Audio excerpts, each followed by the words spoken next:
Et bienvenue dans cette nouvelle vidéo. Alors aujourd'hui nous allons parler des séries alternées. J'ai déjà fait 5 vidéos sur les séries numériques, dont la définition des séries et parlant des séries de Riemann et les critères de D'Alembert. Alors aujourd'hui on va parler des séries alternées. Alors déjà une série, ça concerne par exemple une suite n qu'on prend et on s'intéresse à la limite de la suite. Bref, de la limite de ceci, donc la somme partielle normalement de la série se met sous la forme de ça, k allant de 1 jusqu'à, du moins parfois de 0 jusqu'à n, et on s'intéresse à la limite de Sn quand n tend vers plus l'infini. Donc voilà, c'est le but des séries numériques. Maintenant, aujourd'hui, on va parler des séries alternées. Pour les séries alternées, je présente son théorème. Donc le théorème des séries alternées, on va considérer une série qui est comme ceci. Donc voici une série, généralement on l'écrit parfois comme ça pour abréger, tel que le terme général de la série qui est un soit égal à moins 1 puissance n multiplié par Vn. Et Vn est une suite positive. Donc Vn est comme ceci. Donc V de n tous les termes, quel que soit n. Si ces critères sont vérifiés, donc si premièrement la limite, là on va pas commencer directement par la limite, si la suite Vn est décroissante, si la suite Vn est décroissante, ça c'est de 1, et de 2, si la limite de Vn quand n tend vers plus l'infini est égale à 0, alors on conclut en disant que alors la série somme de un sur n converge.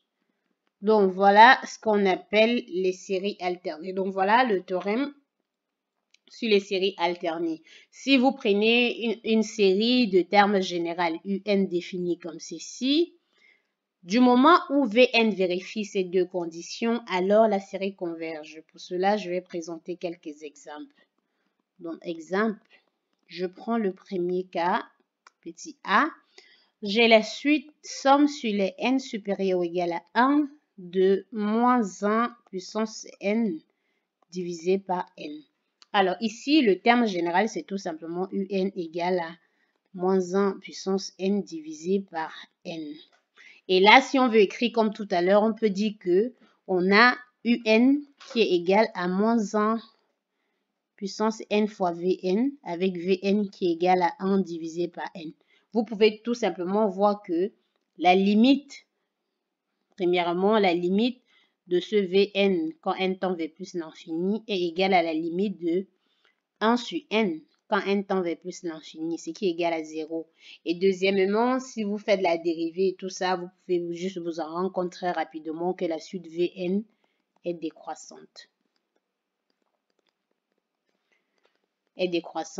Ainsi, d'après le théorème des séries alternées, on peut tout simplement conclure que la série somme sur les n supérieur ou égal à 1 de moins 1 puissance n divisé par n converge.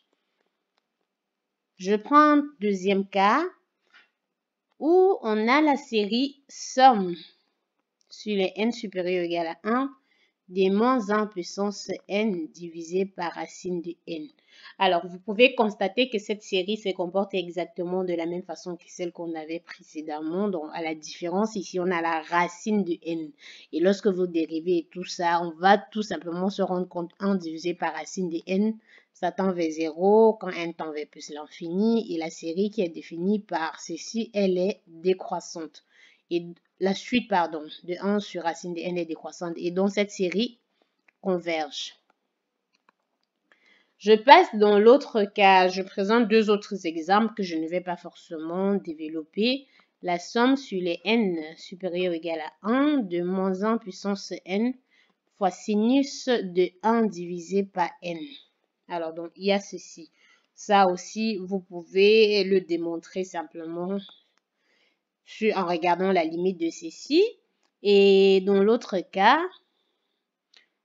le dernier cas, dont on a la somme sur les n supérieur ou égal à 2 de moins 1 puissance n divisé par ln de n. Alors, pour ce dernier cas, on voit que notre Vn dans ce cas est égal à 1 divisé par ln de n. Et la limite de Vn quand n tend vers plus l'infini, ça donne 1 divisé par l'infini parce que ça fait tout simplement la limite de 1 divisé par ln de n quand n tend vers plus l'infini. Et ceci donne 1 sur l'infini qui est égal à 0. Et si je reprends Vn, on peut voir juste que la fonction qui est définie par exemple f de x égale à 1 divisé par ln de x. Si vous dérivez cette fonction, vous allez aussi vous en rendre compte que Vn est décroissante. Alors, on peut conclure que la série somme sur les n supérieur ou égal à 2 de moins 1 puissance n divisé par ln de n converge. Pour le dernier exemple, j'ai considéré une série que je vais vous présenter comment est-ce qu'elle diverge. Donc, pour l'exemple 2, je considère la série somme sur les n supérieur ou égal à 1 de moins 1 puissance n divisé par racine de n plus 1 divisé par n. Alors, regardez, j'ai déjà pris le cas, la série précédemment, somme sur les n supérieur ou égal à 1 de moins 1 divisé par n divisé par racine de n converge, car c'est l'exemple que j'ai fait précédemment en utilisant le théorème des séries alternées. Et la série somme sur les n supérieur ou égal à 1 de 1 divisé par n diverge. En utilisant le critère de Riemann, on peut voir que alpha ici est égal à 1 et donc cette série diverge. Et pour la conclusion, notre série globale, elle diverge car elle est la somme d'une série dont la somme diverge. La somme d'une série convergente et d'une série divergente donne tout simplement une série divergente. Donc voilà, c'est tout pour aujourd'hui. On se retrouve pour une prochaine vidéo.